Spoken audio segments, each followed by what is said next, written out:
The Scholastic Ball Report is sponsored by UK Sports Medicine and by Central Bank, Crown Trophy, Double Dogs, Ford Brothers Auction, Kentucky Orthodontics and Invisalign, La Rosa's Pizza, Mingy Beef Jerky, Prep Spin, P-Rats, Rafferty's, Raising Cane's, Roberts Insurance, Sutherland Chevrolet, and by Whitaker Bank.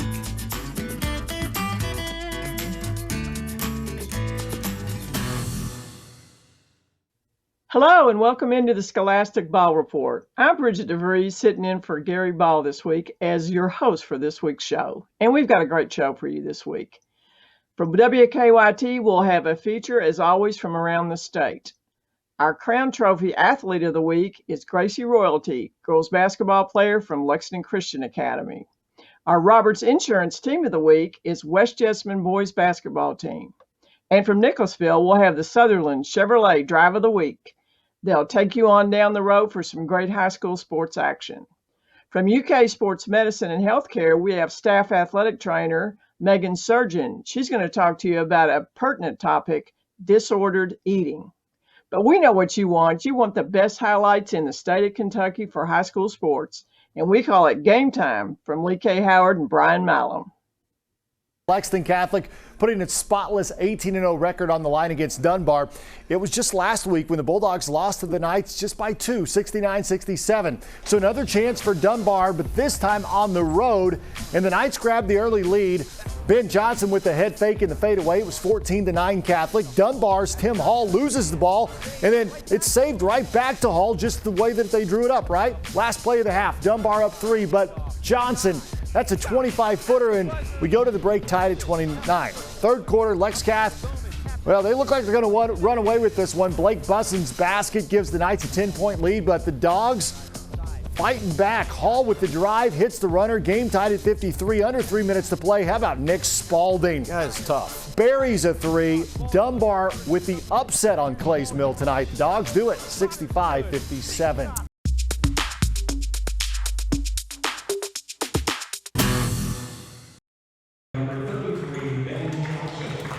It's been awesome. You know, COVID's always been a damper, but it's been a good season. You know, I've already gotten one record, and I'm trying to get a couple other records. Good only begins to describe the season Ben Johnson and Lexington Catholic is having. At 18-0, the Knights are ranked first in the state, and Johnson recently became the school's all-time leading scorer and ranks 8th in all-time scoring in Lexington. He's not just a scorer, a guard. He's our second leading rebounder. He's our leading assist guy. He's our leading scorer. You know, he's taking the most charges on the teams. The 6'3" guard and Bellarmine commit is averaging 27 points and 6.6 rebounds per game, while shooting 56% from the field and 47% from long range. I'm not always a scorer. I try to just get people to open shots, you know, put them in good positions, and try to help out my team as best I can. Ben comes from a basketball family. His dad and 2 older brothers all played at Lexington Catholic before going on to play in college. But with more than 2,200 points, Ben has outscored them all, including his oldest brother Tanner, who previously held the school record. You know, I definitely got bragging rights with the family right now. I beat his 3-point record, so I can definitely give him some shade about that one. At Lexington Catholic, Lee K. Howard, WKYT.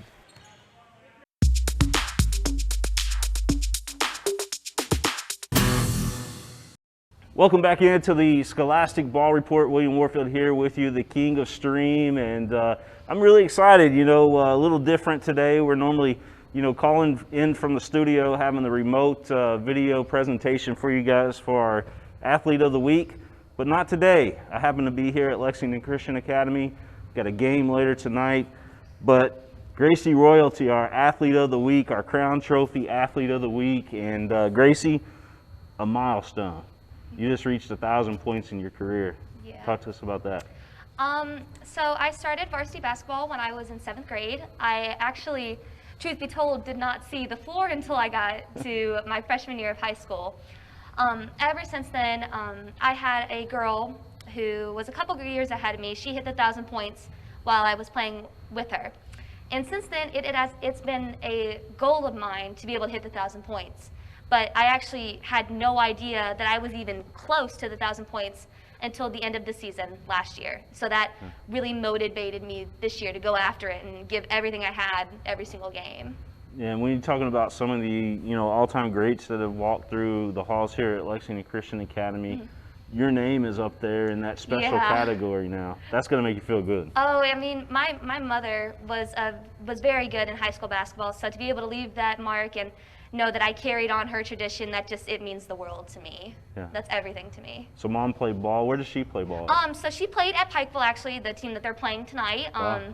She is in the Pikeville Hall of Fame for most rebounds, which is so cool. I brag about it all the time, but to be able to say, yeah, that's my mom, and now for her to be able to say, yes, my daughter's in the 1,000-point club, I mean, it's just such an achievement for me to believe. Yeah, that's awesome. Yeah, it's amazing how, we look across the state and we see a lot of, second generation, third generation athletes, and just being one of those, that's pretty special, because mom knows, the game, the way it's played. So I'm sure she's able to give you pointers outside of what you get here at LCA as well. Oh, I get it before, during, and after the game. She's always let me know. But I really, truthfully, I couldn't have done it without my team. I've been playing with some of these girls since I was literally in 4th grade, and some of them I've only known for a year. But Emily Teal, Jaden Kenny, Sophia Gabbert, Claire Roberts, and Maren Wills, they're my starters, and then one will come off the bench. But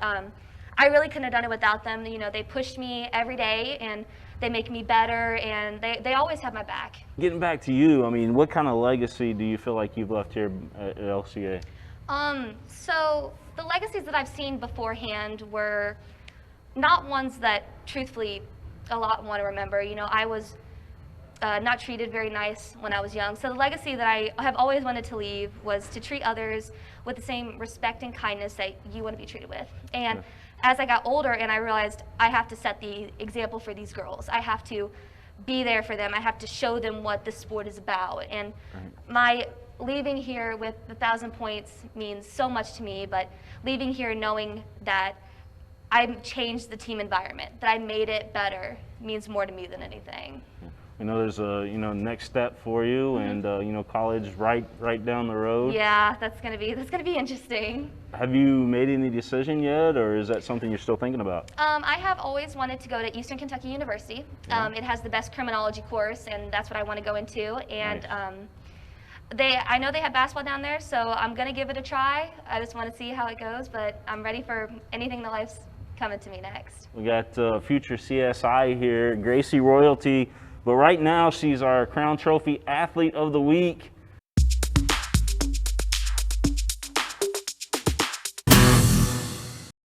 Welcome back to the Scholastic Ball Report. William Warfield here with you, the king of stream, and of course filling in for Gary Ball, who's out again this week. But we're here at West Jessamine High School. Jackson Green, the Wawa Jones Award recipient, and of course longtime head coach Damon Kelley. And Coach, we'll start with you. Just talk to us a little bit about the team this year. And I know you guys had an exciting run at Rupp last year. Unfortunately, because of the COVID situation, it got cut short. But no telling what you guys could have done in that tournament. Well, it's we're coming up on the 12-month anniversary of everything getting shut down, and certainly lots changed in the world since then. The first thought I have on our season this year is that I'm grateful we've had the opportunity to play, because there were times in the summer and even going into the winter where that wasn't definite. And so the fact that we've been able to get as many games in as we have, and we're getting ready to start up postseason play, is a blessing for us. Sure. We entered the year with a lot of expectations, being the defending regional champions, and we had 4 kids coming back that played a lot. And it was kind of an up and down season all along, but I do feel good about where we're at heading into postseason play. I think this is what our guys have targeted from day one, and hopefully it's going to be a fun ride when we get started up. I know it's going to go fast this year. The formats are set up to be a very rapid turnaround from district tournament to region tournament to state tournament.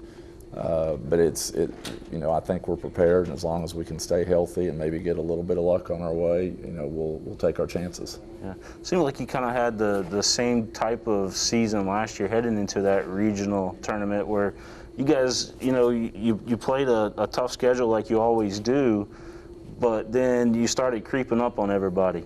Everybody started taking you a little bit more serious as the season went on, and of course, when you made that run at district, at region, people were starting to really talk about, hey, this West Jessamine team's really the real deal. Yeah, going into last season, we were a lot younger, less experienced team.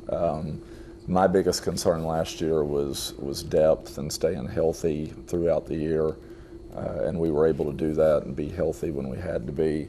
I believed the entire season that our team had the potential to win the region, but the reality was we weren't the best team in the region all year last year. Right. But we were the best team in the region in March, and that's why we won the regional tournament.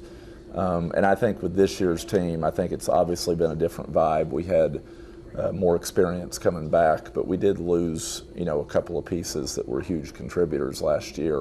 Mm-hmm. And so you're not the same team. Everybody thinks that, West Jessamine's loaded, they're going to roll this year. Well, we had to work some new guys into the mix. We had to figure out who we were as a basketball team, and we're still working on that. Coach, I know you're super proud of Jackson here, and man, what an honor it was to be awarded with the Wawa Jones Award. Jackson, can you just talk to us a little bit about that? That was an honor. It was awesome. I mean, I've always played 3 sports my whole life, and in this day and age, no one really does it. It was every other day or every other season. Hey, when are you gonna just focus on this sport, or when are you gonna play just like 2 sports and get better? But I always, I loved every sport individually. I loved the friends I made. I loved like the competition and challenges each sport presented, and I stuck it out, and winning that award just kind of solidified all my hard work, and that I made the right decision to pursue all 3 and keep playing all 3 all throughout my high school career. Yeah. Talk about what it is like being a 3-sport athlete, and just some of the challenges that maybe that might have.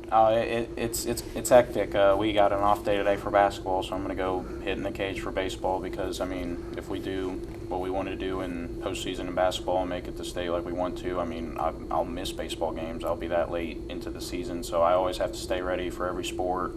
Baseball season, at the end of the season, I'm getting ready to go out for football, and you just gotta, it's just a constant stay ready and be ready for the next challenge, and I mean, I've just adapted and I like it. Well, guys, we're truly excited to have you all here as part of the Scholastic Ball Report, and wish you nothing but the success the rest of the season, and our Roberts Insurance Team of the Week, the West Jessamine Colts. Congratulations, guys. Thank you.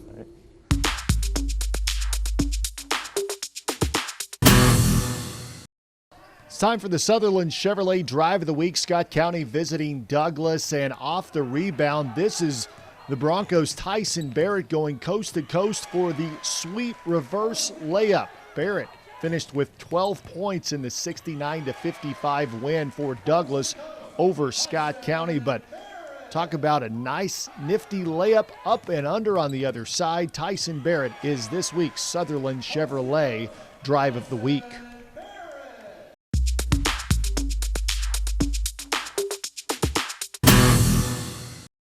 Welcome back into the Scholastic Ball Report. Today we have Megan Surgeon from UK Sports Medicine, and she's going to talk to us a little bit about disordered eating.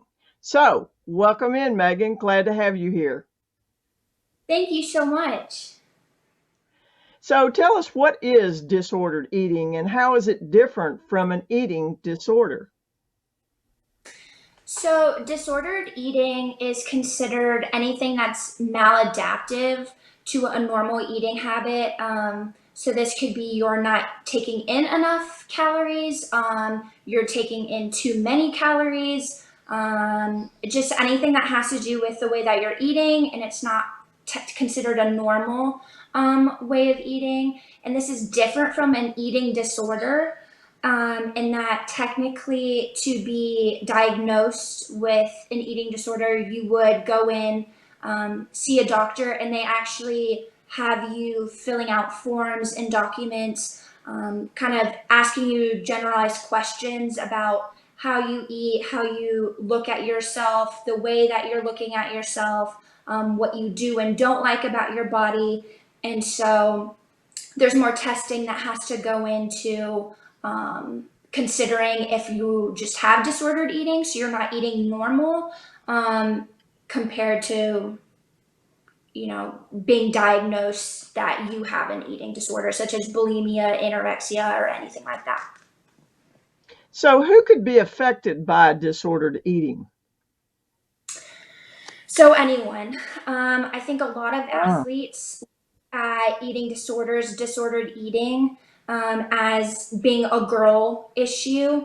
And the truth to it is that 62% of female athletes will have disordered eating, so not considered an eating disorder yet.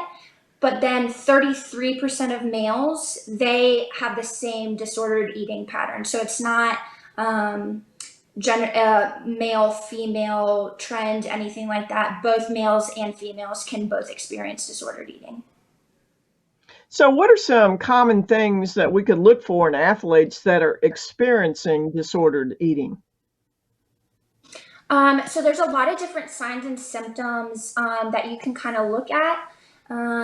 Someone might unnecessarily diet. So they might be a super thin person, but they feel like they need to work out 24/7. They feel like they need to count their calories. They're very fixed on the way that they look, very critiquing themselves. A lot of people might eat in secret, so they don't want people to see exactly how they're eating. Again, they might claim that they feel fat, but they're actually thin. You know, if they have a conversation with a nutritionist, athletic trainer, and they're very resistive to weight gain, it can be anything as them saying like, no, I don't want to gain weight, and then just being very resistive to the idea of having to gain weight. Along with this, they can have insomnia, so difficulty sleeping. They can become depressed, very agitated. So they might be a super nice or outgoing person, but then all of a sudden they're kind of going off on their friends and their family. And then, of course, along with this, if it gets to the point, a lot of athletes can start participating in substance abuse and different issues like that. So what would an athlete or a teammate do, if they observe this, a student or one of their teammates with that they think is disordered eating? So I kind of look at this as being, there's kind of a two-lane road. So you can either, a teammate or a friend can act passively, or they can act actively. So passively, you're going to go to an athletic trainer, a coach, anyone, and kind of say, hey, I think this is going on. I'm worried about so-and-so. I think it may correlate to disordered eating, anything like that. And then that individual coach, athletic trainer kind of over the case and focuses on dealing with the individual. Whereas a more active form of communication is where you approach your friends, your teammate, and you kind of ask them questions. And once, if they start being resistive or just don't want to talk about it, they don't seem like themselves, then it gets to the point where you kind of have to reach out to someone else, and you can't necessarily be the one doing everything, trying to help them. Well, thank you, Megan. That is terrific information. It's a little bit different topic today, and one I think people need to be aware of. But we really appreciate you being on the show today. Thanks for being here. Thank you so much for having me. That's Megan Surgeon talking to us today from UK Sports Medicine, keeping us in the games and the contest.